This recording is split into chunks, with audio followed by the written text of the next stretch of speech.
Hello, Flosstube. Um, Welcome back to my channel. I'm Anna, aka Moranolis. It is January 27th, so happy belated Aussie Day to all the Aussies out there. Hope you enjoyed your holiday. It's been about a 6-week hiatus for me, so I've got quite a bit I'm hoping to get through today.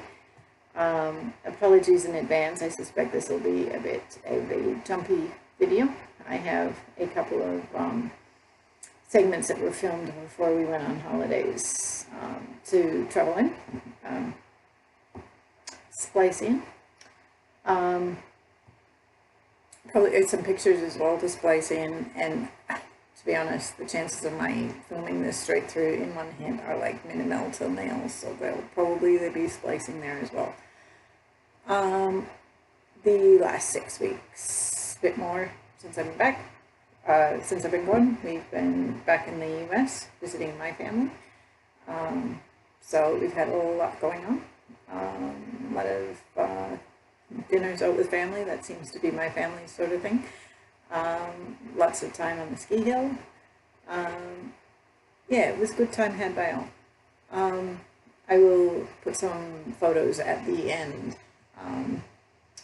for anybody who's interested in some of the shenanigans we got up to while we were gone. We managed to catch up with all of my siblings and their respective families. I have 4 siblings. We managed to catch up with all my uncles, aunts, and associated cousins, with the exception of one uncle and his children. So, yeah, there was a lot of family time, including, Christmas, New Year's. It was great.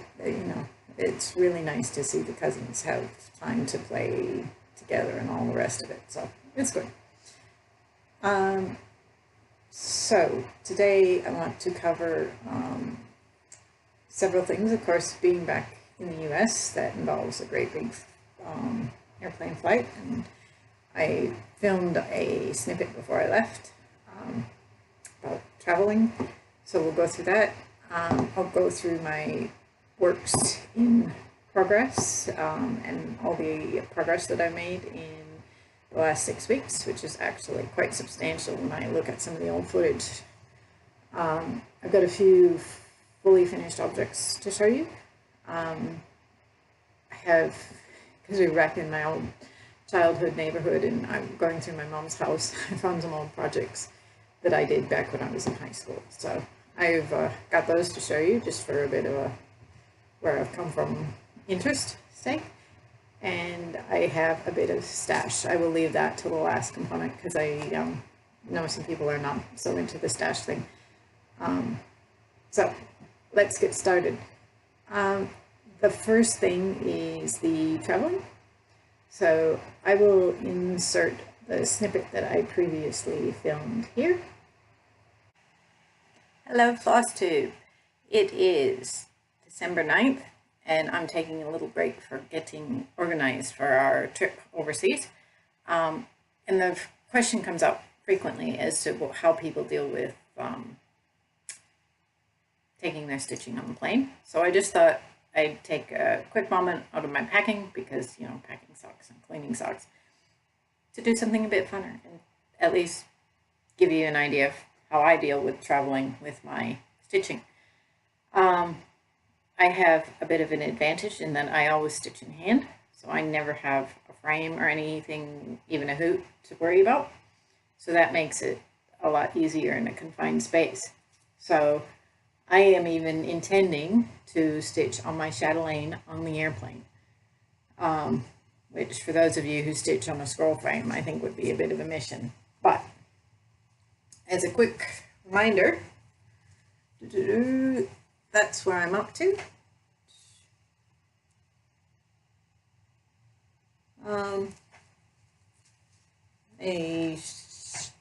Hold on. Very convenient. I have canvases floating around. There we go. So you can see I've more or less finished those watery corners I was working on. I filled in a bunch of the Jessicas, outlined the stones, and I have made the commitment. I am doing bonsais in those corners. So the lotus lotus flower, and all 4 bonsai pots are started. So as far as the plane goes, I'm not really planning to work on any particular spot. I'm not that organized. I'll just work up to wherever I'm up to when we take off. If you're flying in Australia, you will not have scissors.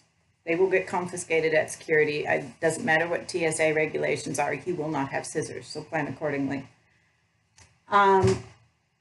So keeping that in mind, I will take a dental floss container, which will have a little cutter in it to cut my threads. It will do a crappy job of it. I will cut them a bit longer, and then when I get back on the ground and get my scissors back, I will tidy up. It is what it is. It's part of the which deal with coping. So in preparation to go, any colors I'm using right now, in the DMC, any colors I'm using right now, they're all stored on bobbins. I will cut 2 or 3 lengths ahead. Any colors I think I will use, I will deliberately pull out and cut 2 or 3 lengths ahead, so that much at least is pre-cut. All your specialty threads, I've taken them off those stinking rings that bother me so much. They're now, so I have Gloriana's, and all the different varieties in their own. These are photo case boxes, the 5x7s, I think. And inside they're still all in their baggie with their color label, so I know what they are. Anyway, clearly all of these are already cut into lengths. At the moment, I've only been opening brand new lengths as I need them, but what I will do before we leave is open every single one of every color that I have, so that, you know, if any of the specialties are called for, they are all cut to ready to go lengths to limit that amount of cutting. So I will take that chatelaine, and I will have everything pre-cut, and that will get some attention. Because that's got a few more color changes than some things, I'm not entirely sure how many hours it will get, but it will definitely get some attention. If I was logical and thinking ahead, I would try to get to a nice big area where I know I'm going to have a bucket load of one color, and then pre-cut a bunch in that length, you know, and do the next outer border. Whether I get there or not, we will see. I'll let you know after the fact. I am taking the Save the Stitches on the plane with me as well. In fact, all my stitching is coming on the plane because it's the ultimate flexibility. I will make the choice when I'm sitting in the plane seat as to what I'm going to do. I don't have much. What happened to my thing? Put it away. That wasn't clever. I don't have much in the black work to go. You can see I've reached the end over here. So I only have these few to sort out in the black work. My guess is on the way over, I will finish all of this in the black work. I probably will not attempt to do any metallics on the plane. They're that much of a nuisance when you're in a good stitching environment that trying to do them on a plane. I don't think I want to deal with that. Unfortunately, we are flying Brisbane to LA, which I don't know exactly what the timing is, but you know, it's got to be in the 15-16 hour range. So I'm thinking that's just not enough to occupy all that time. Maybe not. I don't think so. Not by the time you have other domestic connecting flights and airport time, just killing time as well. So I wouldn't be surprised to find I've finished that by the time we land. It'd be nice anyway. So that's probably all the attention that will get. And again, because it's all DMC 310, those will all be cut to length before we go, just again to limit how much cutting I have to do. But that will sort of be the easy option, as I don't feel like fighting the chatelaine and the color changes. Because I'm a bit afraid that that won't actually take up enough time, I very deliberately haven't worked on this project for several weeks, saving it for the plane. But because I'm not entirely convinced that I won't want to stop working on the chatelaine and this won't keep me occupied enough, I am also taking the Winsler on the plane. And this will probably get less prep time, to be honest. I will just, if I need a color, I'll have to suck it up and cut it off the skein with the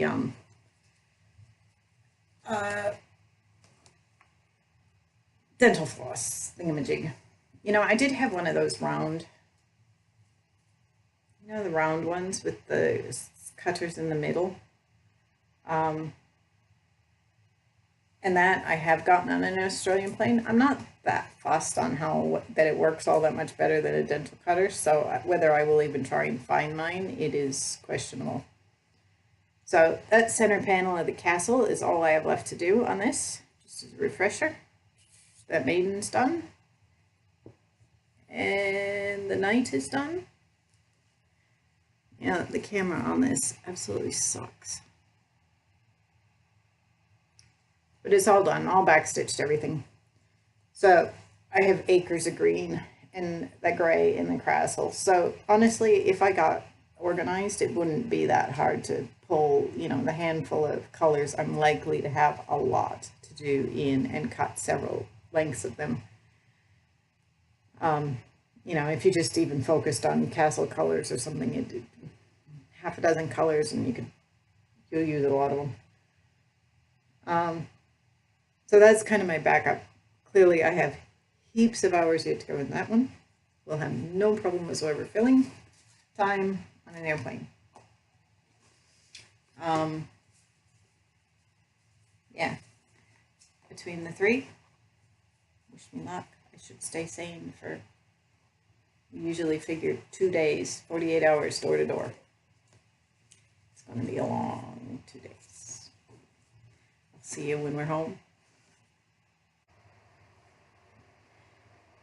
And let me just say that after the fact, for all those great intentions I had when I left, I did all the preparation I said I was going to do in that video, pre-cutting threads and the rest of it. I did no preparation on the way home whatsoever. Watching through that old footage, I had to laugh because I thought I was going to finish the back work on that first flight to the US. I didn't. I'm not entirely sure why. I think I just simply spent too much time working on the chatelaine rather than the black work, but it was nowhere near finished at that point. I did later finish it because we flew to Utah after we were in the States. So most of our time was spent in Wisconsin. And between Christmas and New Year's, we flew out to Utah and back. And so I did finish the black work component on that second flight to Utah, which is only a couple hours long. I must have worked on the Winsler at some point on one of the flights too, probably on the way back from Utah, since I'd finished the black work. When I went to Utah, I simply left the chatelaine at home because nothing else was getting any attention. So yeah, sometimes we have to manage our own rotations by leaving things behind, so we cannot work on them and something else gets some effort. Generally, I had no problems on the flight stitching. It was great. The one exception would be on the long haul flight back to Australia. I managed to get airsick, and let me tell you, nausea and stitching do not go well together. So there's minimal progress on that flight, but it is what it is. Actually, as part of that snippet, you would have seen some good footage of what my projects were like before we left. So that's a great sort of before and after for this next bit. I'll show you what I have managed to accomplish. So first up, because it's up on top and easy to access, is the chatelaine.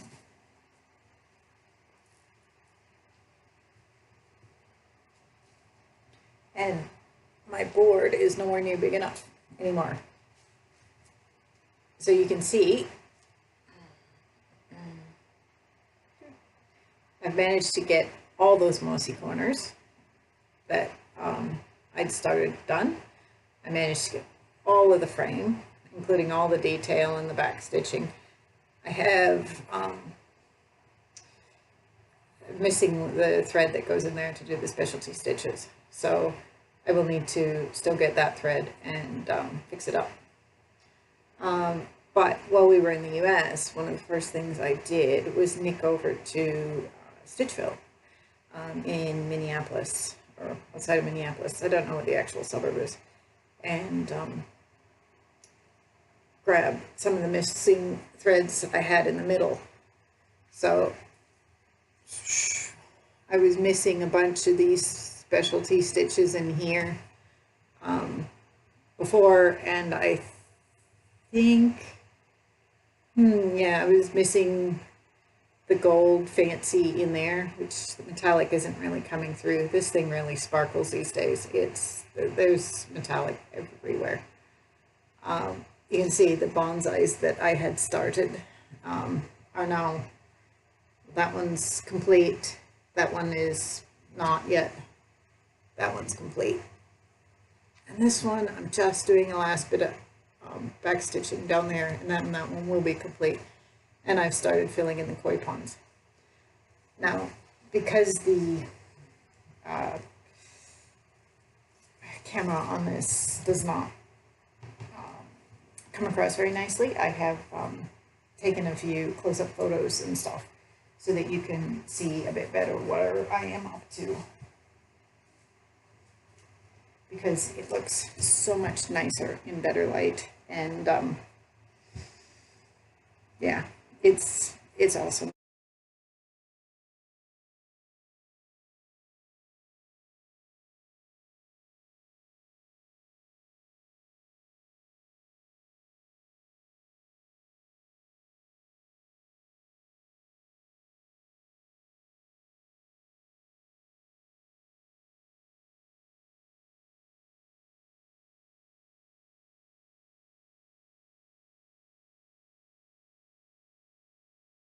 Really.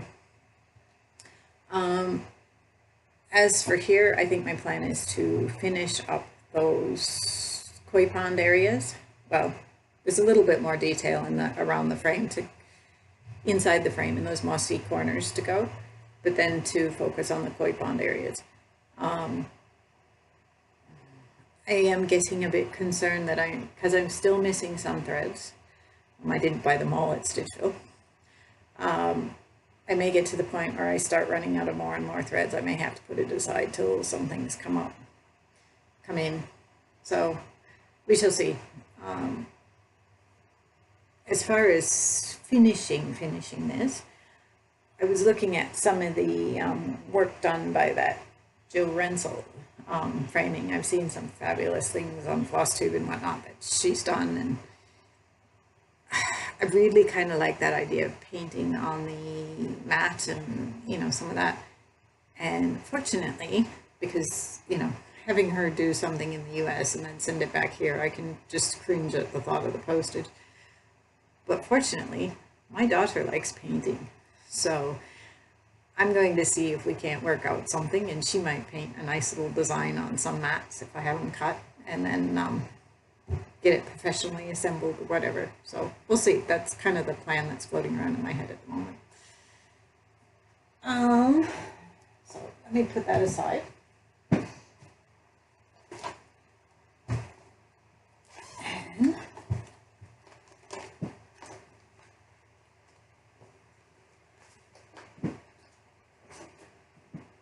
next one up is which way is up and which way is down.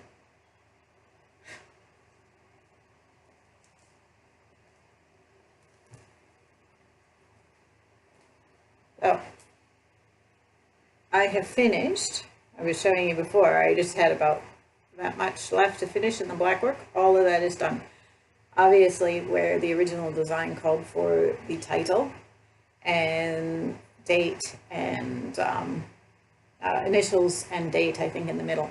I've just repeated some of the motifs because I didn't want to write save the stitches, and I didn't know what else I wanted to write. So I will just put my own initials in there somewhere small. I don't think I've done it yet. I will have to do that. I don't think I get far enough back to show you the whole thing. Yeah.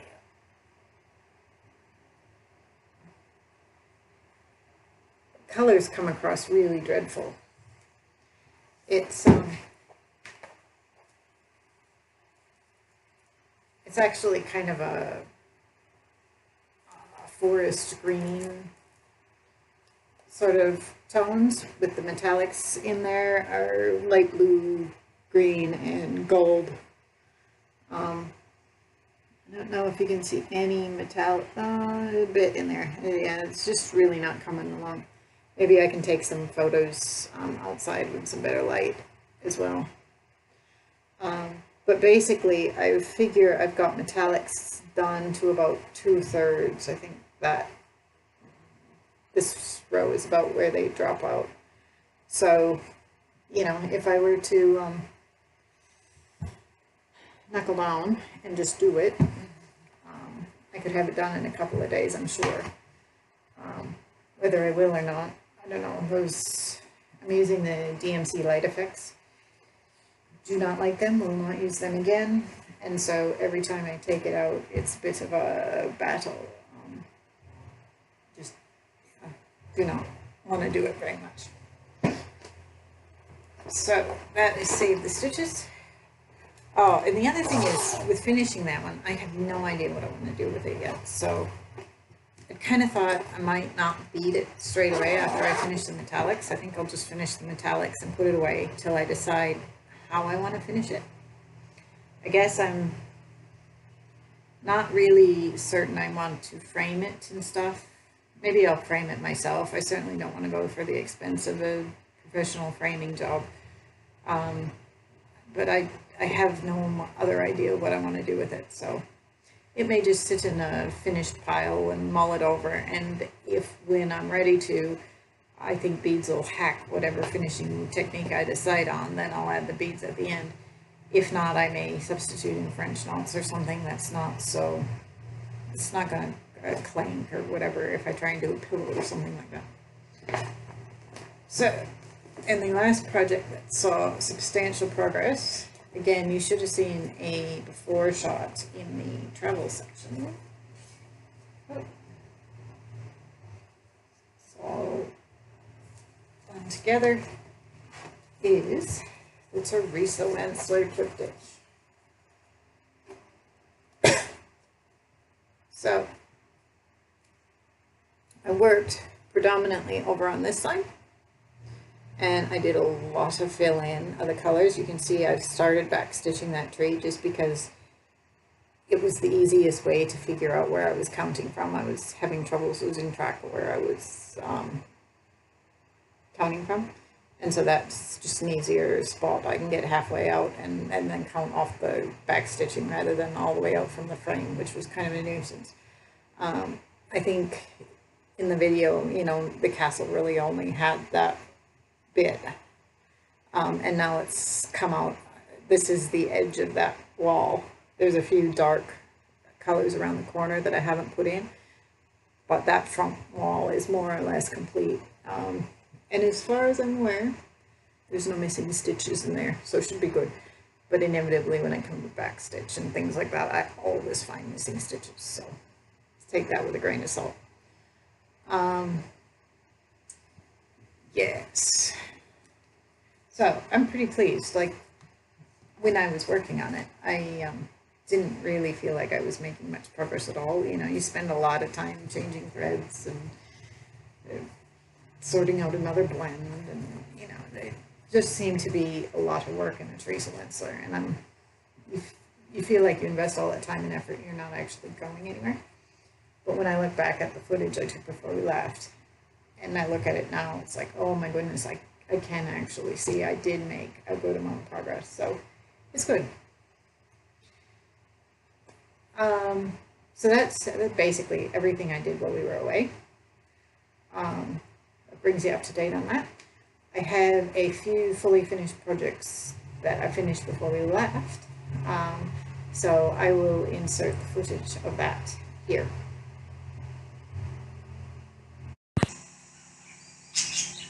Hey Flosstube, it's Anna. Just a very short update. I probably won't even post this for several months yet, but I wanted to show you my finished projects before I took them off to their new homes in the, well, one's going to the US, one's staying here in Oz, but when this goes live, I won't have them.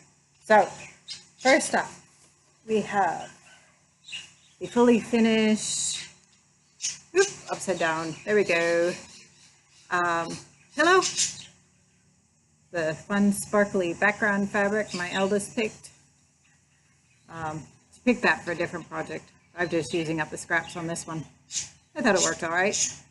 I was not allowed to stuff my own pillow. I sewed it, but my stuffing skills leave a bit to be desired according to the eldest one. I never stuff it enough. So she stuffed it, and then it was a real bugger to try and sew it closed. She stuffed it so tight. It's definitely tighter than I would have stuffed it. But I think it's a good job. All done. Sorry guys, I'm filming out on the porch today because it's going to be stinking hot. I was hoping it'd be cooler out here, but A, we get noise traffic from the road, and B, I don't think it's any freaking cooler. I can tell it's going to be one of those days where I'm going to be stuck in the aircon in the bedroom just because everywhere is going to be so miserable. Anyway, pillow, all done. I'm very pleased. I think that was about 3 weeks effort from start to finish. I only found out we were doing the Secret Santa thing. Just scrap Ada that I had floating around. I'd never stitch on Ada, so if it didn't get used here, it wasn't going to get used. No idea what count it is. I'll link the pattern whenever I post this. Excellent. The other one, some of you may have seen I posted on a couple of the colors aren't too crash hot sitting out here. Apparently the lighting's not that good. In fact, it all looks kind of washed out. Anyway, posted on a couple of the cross-stitching forums asking for thoughts. I had originally intended to color all of these flowers bright rainbow colored, but when I started laying things out, I thought, man, you know, I actually kind of really like the white. And so then I was stumped as to what to do. And clearly I ended up leaving the big ones white, but then you got little tiny flowers with just pops of color floating around. You know, there's a blue one there. So, yeah, I think that's perfectly adorable for a little girl's room. That is a color Cascade 32 count linen opalescent in a lovely purple, not the horrendous gray you're seeing. I'll link the pattern. A lot of this, the flowers and the bling and all this is just left over from my scrapbooking days. So the stitching itself is only Velcroed on, so that can be removed to be washed or taken care of however it needs to.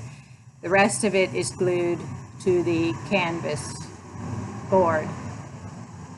It's just a cheapy, you know, $2 shop sort of canvas that I've covered in fabric. I don't know if you'll be able to tell. My husband bought nails, and so the fabric's nailed down, and in some places it's pretty crappily nailed down, but just to hold it into the wood of the canvas so it won't come apart. Hopefully that will do all right. The flowers and ribbon and bling and stuff are all attached with Fabritech or some off-brand variation thereof. I couldn't even tell you. It's just from the local store, but it's just, you know what I mean. All the flowers are wild orchid craft in various things. They're not a US based thing. They are Asia somewhere? I don't know. Not particularly sure. But anyway, they're international. So I imagine they'd ship to Australia and any other destination just as easily as they would the US. These little bits and bobs, in fact, I should have brought out the whole thing. They're cut off. One of those great big decorating ribbon things. In fact, hold please. I have no idea what you call them. Let me go grab it. Back again. So this is cut off this. Garland, I think is the word I was looking for. So, you know, pick them up at the, this one probably came from Michael's or Joann's or one of those lots. Particularly if you get the holiday ones, like the Christmas ones and stuff. There goes the school bus. Super cheap, right after whichever holiday they're for. No doubt this one being all bling and crystals probably came out of the bridal section. But, you know, I've been chopping off this garland. It probably only cost me $5 to start with. I've been chopping little bits off this garland for years. I don't think I'm ever going to get through the whole thing. The bigger problem is how to store all these things effectively. Because clearly white crystals aren't perfect for everything, so I have quite a few of these garlands just waiting around to take little bits off. You can see where I've chopped, I don't know, there would have been more fribbles up there I've chopped off. So yeah, that's a brilliant resource. Very cheap to bling up anything. Beyond that, that's really most of it. Flowers, a bit of bling, some leaves, again, were wild orchid craft, just the generic green leaves, and a bit of ribbon off. I'm always, when I go into the craft store, just kind of cruise by the ribbons and see what lacy things, you know, I like, and I just buy a meter of various patterns and grab one, and it's all good. So, yeah. There's that. I'm pretty pleased with how it turned out. So, we'll see you in a couple months. Bye. Next thing I wanted to show you is some of the old projects that I pulled back or brought back from the US. So, just let me grab it.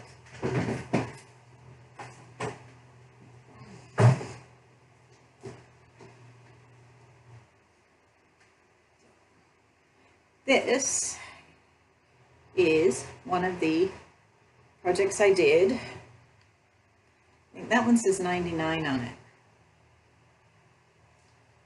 99? No, I think it actually says 94. I was going to say, I remember being homesick from school and working on one of these. There's actually two coordinating ones.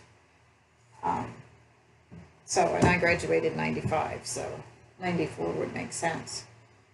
So there is that one.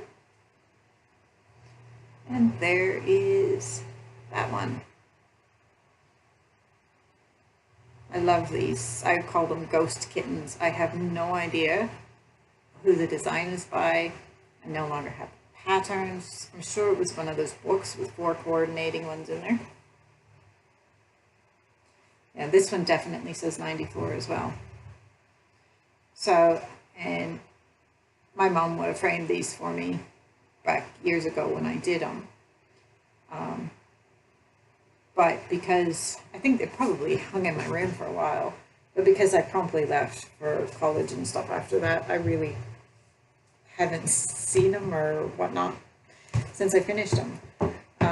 So the plan with these is actually to disassemble the frames and take them apart, and my daughter's going to use these as a practice.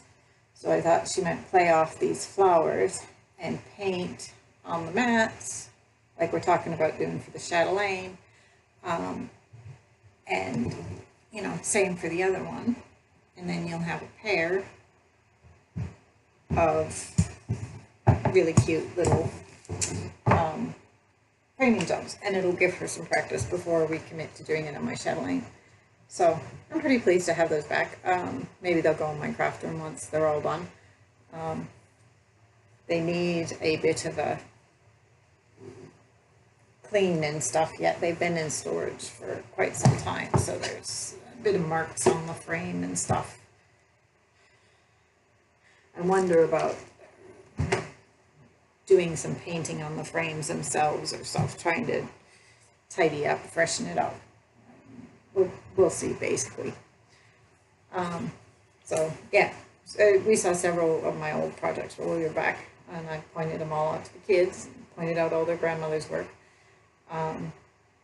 But there's only so much one can bring home in a suitcase, so I had to limit it at those two. And like I said, they were specifically chosen because they are going to be the practice painting piece. So that leaves us with stash. Actually, no, before I do that, I want to talk plans because I'll do stash at the end. So watching all the rest of you on Flosstube, I'm not going to be a Jessie Marie with 30 plus, I think it's now 30, she's whittled on her whips too. Substantially more waiting back in the wings. I'm never going to be that extreme, but at the same time, a couple of these are getting close to finishing, and I feel like it'd be nice to have a little bit more variety in my stitching. So I think about maybe I should start a couple new projects. Don't know. The part I struggle with is clearly I was not capable of putting the chatelaine down to work on all the other projects I have because I tend to get obsessive about a project. So there seems to be precious little point in starting a project if I'm not actually going to put something like the chatelaine down to work on it. This whole rotation thing, I kind of struggle to put whatever I'm focusing on down to move to the next thing. So I don't know. I got a couple of options I could do. I was thinking I could pull something else out of my really old stash of whips that I don't really consider whips because they're like 20 years since I've looked at them. But thinking to what's in there, I don't think there's anything I'm super excited about. So I figured that's just destined for failure if you're not excited to start it. So I could, maybe not. My other problem is that some of those things, like the triptych,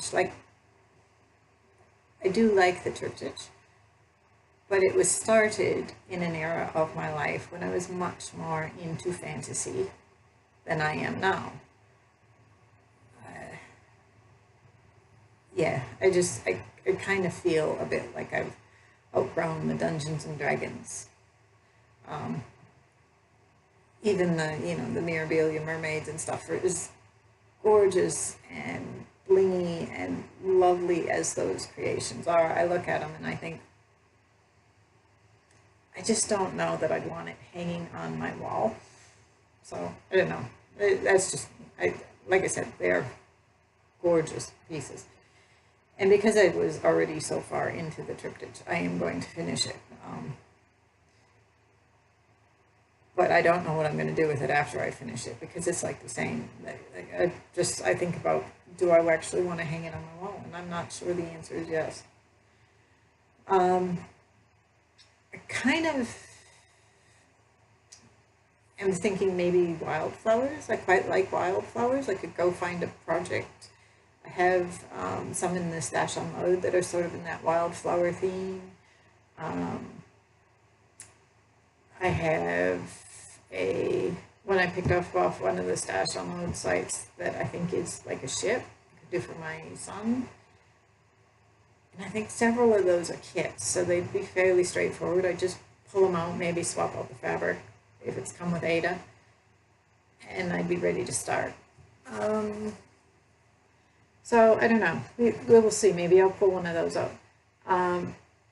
The other one I have is, I will have to insert a picture of what it looks like, but it's 3 panels. It's called Aura of Autumn by Aftermath.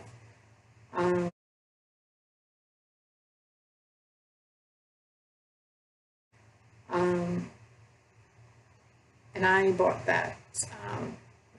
Essentially, it reminds me of walking around in Paris. I'm not entirely sure what it is about that image. Reminds me of one particular evening I spent walking around in Paris with my husband, but it does, and so I figure that's all that matters. And so, but that is a massive project, you know, the Haid style thing. In some ways, I think, well, maybe that just means I should start it sooner, you know, because it's going to take a while to do. And in some ways, I think I just don't need another massive project.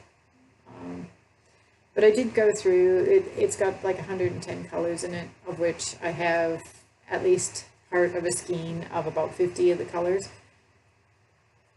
I don't have fabric for it, so I'd have to find fabric, but it's a full coverage, so fabric doesn't have to be anything special or any decisions to be made there. I think when I do it, I will do 3 separate panels that I can hang side by side. I'm not sure which panel I would start with, but basically I'd pick my favorite panel and start with that one. And if I do them separately, then if I only ever finish the one panel, I'll only ever hang the one panel, you know. The other thing I've been watching, I was just watching that Stephanie Miss Also Crafty today, and she was working on her Mill Hill Christmas Village piece. I really like the way she's put the 12 houses all in one piece with a nice border and made a coordinated larger piece out of it. And so I spent some time while we were hanging at Stitchville looking at those Mill Hill kids. I don't just want to do exactly the same project she did with 12 Christmas Village houses. I feel like I can be a little bit more original and come up with my own ideas. I had thought about doing 9, so it's a square. I thought about doing, there were some nice Halloween kits. And then the Halloween ones in particular, I was thinking about doing a long narrow, so maybe it's only 3 houses in a row type thing. So that's floating around, but I don't have any of those. I didn't actually buy anything. I made no commitments. So if I wanted to start that kind of project, that's totally, I have to go out and get things. There are 2 other options. And this kind of goes to the stash. While we were at Stitchville, I picked up this pattern. Northern Expression Needlework, Shades of Gold. So, yeah. I love the geometric,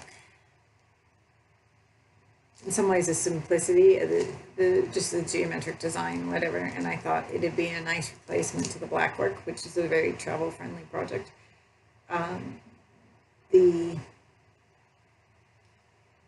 My question with that idea is I'm not convinced I want to do it in gold, so then what color? And of course, once you know the colors, what fabric are you going to put it on? I had kind of tinkered with the idea, you know, you could do the frame in one set of colors and then these bits in another set of colors, you know, and lose the monochromatic nature of it. But that just means a whole lot more color choices have to be made. So the reality is I can't see that one starting in the next 5 minutes because I'm too indecisive about what I want to do with it at the moment. And on this side,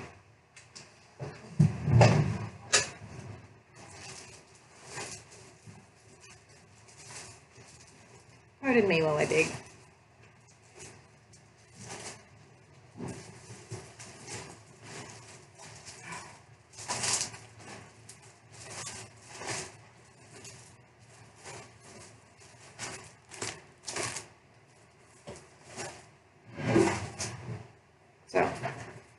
I bought all the horrific Halloween ingredient parts. Those were freebies.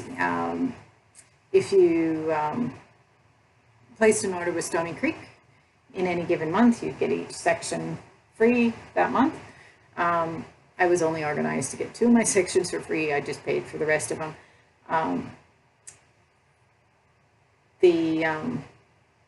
Because I knew we were going to the US, I basically just saved myself some shipping and had it all sent to my parents' place in the US. So I got the pattern pieces,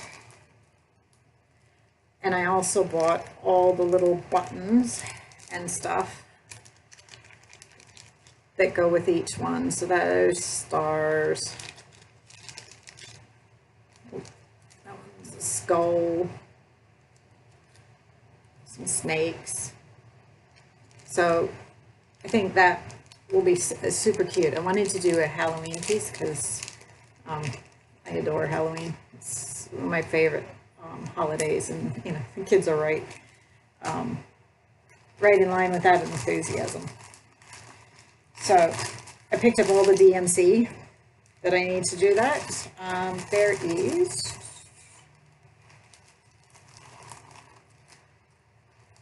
I've never used Weeks Dye Works, and there was 3 colors of Weeks Dye Works. Oh, the colors are really, really bad.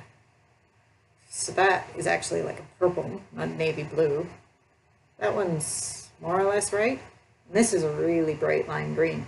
So they're fabulous Halloween colors, but they're not what you're seeing. Anyway, I wasn't entirely sure how much of these I would need to do this pieces, so I've just bought 2 of each, and I hope that's going to be enough. There is also one variegated DMC, which is this really dark brown, dark green, dark purple variegation in there. I think it was called Colaris Nights or something like that.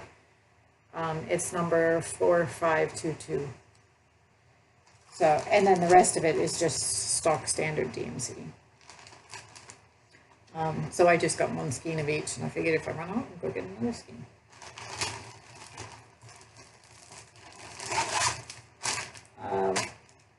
And to put it all on, I bought a big piece of Stormy Night Belfast 32 count. So you can see the nice gray sort of modeling in there. The color's reasonable, I think. So it's pretty plain, but I think it's perfect for a Halloween sort of piece. And I'm not going to try and dig and find it, but I did buy that little Boo Cauldron bell pull hanger because I'll do it all in the one piece as the bell pull. So that is basically all ready to go. I could start that to Savo if I wanted to. And it is a real contender for this haul. Maybe I should just start a few more things and have a bit of variation in there, because I don't think the patterns are going to be super complicated or time intensive, and it just might be a bit of a nice break to change things up for a bit more variety. So it basically just needs me to commit to that course of action. Yeah, that is a real possibility. Oh, here's that Boo thing. I think that is so cute. So just let's hope I don't lose it before I get the rest of the piece finished.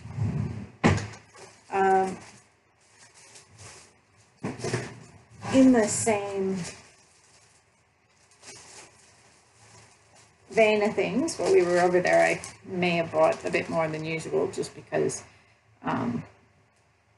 save on shipping and whatnot. So this came off one of the US Stash Mode sites. So I love that peacock. But it's a kit, so it's all the little threads and stuff are ready to go.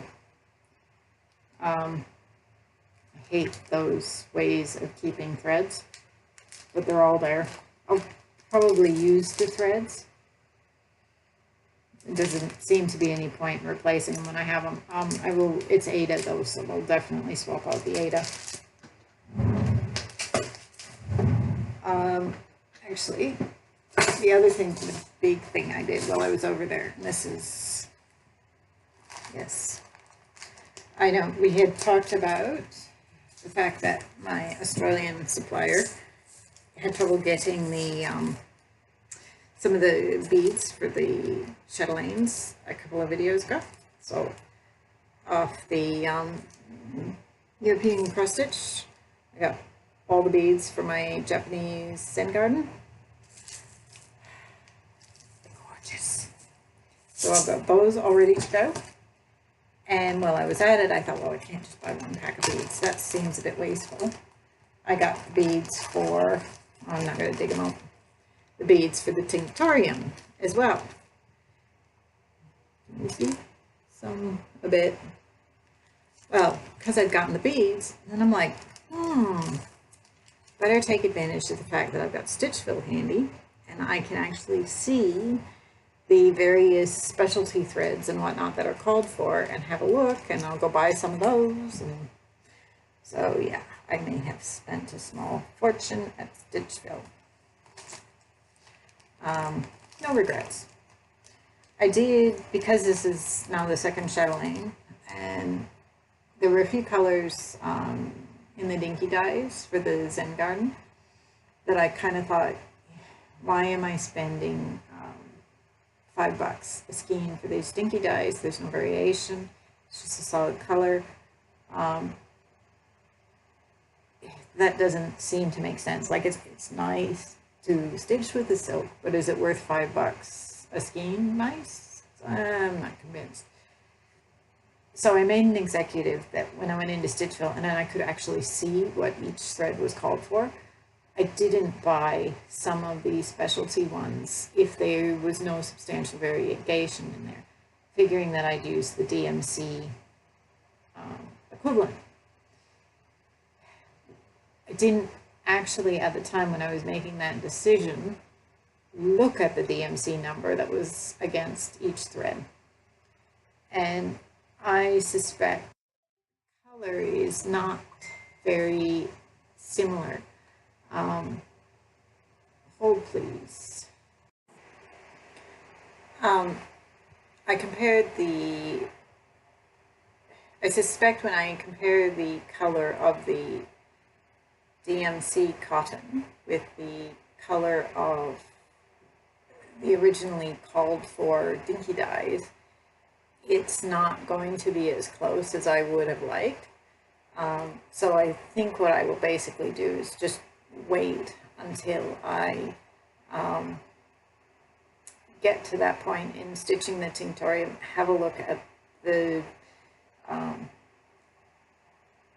couple that I have, both the original called for dinky dye and the DMC, and see what I like and whether or not I think the DMC is a good color to put in there, because it's definitely not just looks exactly the same sort of equation. So maybe some tinkering there. While we were gone, I had a bucket load of fabric of the month show up. These I probably should have taken out of the packet. These are all from Color Cascade Fabrics. So this is the mystery fabric for October, called Ice Ice Baby, and it is not that bright blue.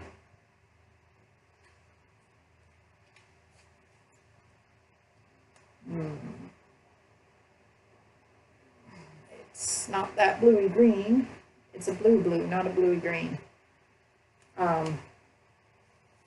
Yeah, that's not coming across very well at all.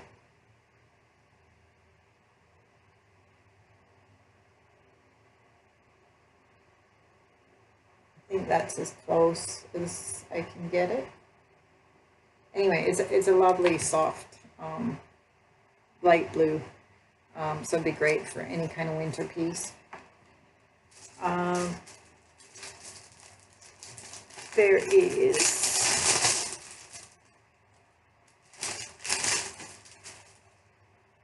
and I think these are all Belfast 32, no, opalescent.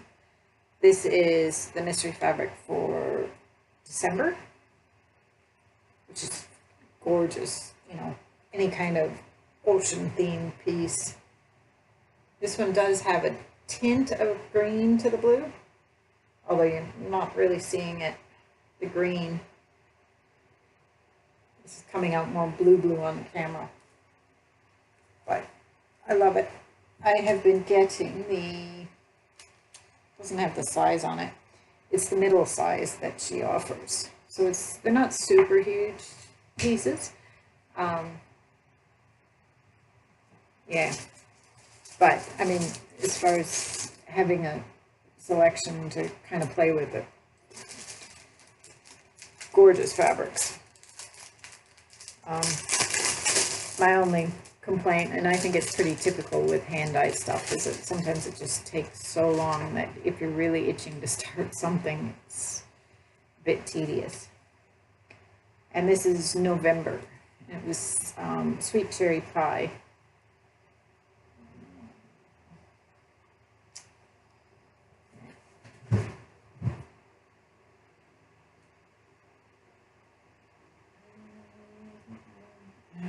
It's really gorgeous pink and orangey, peachy sort of tones. It's a bit of yellow in it. But I don't know, clearly the colors are absolutely shocking today. I'm looking forward to the day when I got my she shed, that I can move out there and have a permanent setup with enough room, you know, to do the filming and, you know, deal with things like lighting and whatnot. So this little room that I'm in is so crowded. It's just, yeah, not going to happen.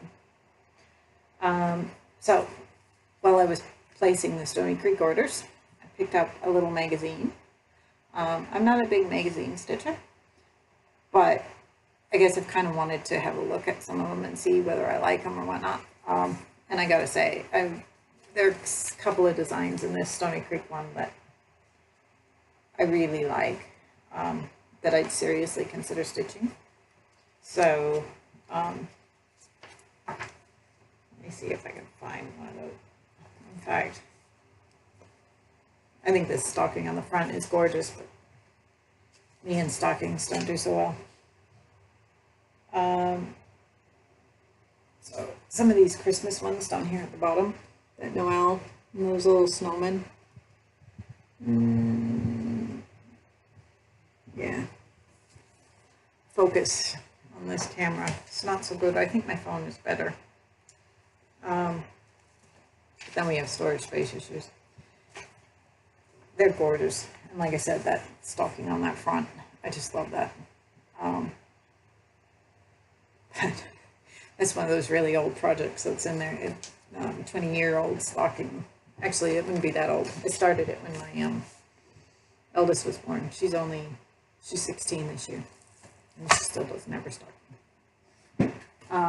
So I think I've decided I quite liked that Stony Creek magazine, but while I was there, I also picked up a couple of other random ones, you know, World of Cross Stitching.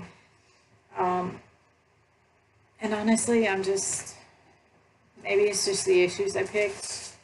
The freebie things that came in them don't inspire, like not even my kids want to play with them. And so I don't know if I'll get any more of those or not. I think everything else in that pile is actually stuff I inherited from my mom. While we were back in the States, we went through and cleared out some of her old gear that she wasn't using. So I've got quite a pile to go through and put away and figure out what I'm going to use and what I'm not. And one day, she's got a couple of projects that are so close to finished, but she gave up because of vision problems. And so one day, maybe I'll be able to track down, the matching chart and thread and all the whatnot to finish some of these pieces that she's done. But I think I will leave going through any of those for another day, because this is already well longer than my usual videos. So, one last thing I forgot, and I'm kind of pleased about this, so I had to come back and show you. I bought a little cubby for all the beads that have come, like for the Japanese Moss Garden and whatnot. I'm a bit afraid these little containers, I'm going to open them up and dump them all over the place. So I bought one of these, and I think somebody said you could get them at Joann's. I couldn't find them at my local Joann's, but I ended up just getting them from Walmart.